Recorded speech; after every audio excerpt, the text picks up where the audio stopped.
እንትን በሰዓቱ አያስቅም ነበረ፣ ግን አሁን ላይ ነው አሁን ላይ ነው የሚያስቀኝና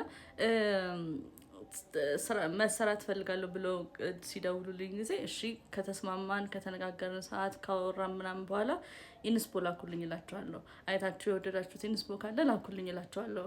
ምክንያቱም የሚፈልጉት አይነት እሺ ላከሌለኝ ገዝቼላቸው እንዲሄድ ማለት ነው። ከዛ ቀጠሮ ያዥልኝ አለችኝ። እሺ ቀጠሮን ያዝኩላት። ከዛ ኢንስፖ ላኪልኝ፣ አይተሽ የወደድሽው ኢንስፖ ላኪልኝ ስላት ለነገ ተለማምደሽ ልትመጪ ነው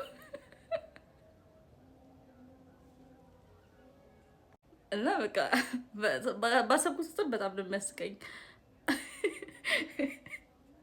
ቤት ለቤት ስንል ሁላችንም ጀማሪዎች አይደለንም። እኔ አሁን ለምሳሌ 4 አመት ምናምን ያልፈኛል ሁላ እዚህ ሙያ ላይ ማለት ነው። አሁን ነው ቤት ለቤት የጀመርኩት፣ ከቅጥር ወጥቼ ቤት ለቤት የጀመርኩት አሁን አመት ከምናምን ሆኖኛል። እና ሁላችንም ጀማሪዎች አይደለንም ቤት ለቤት የምንሰራ ሰዎች።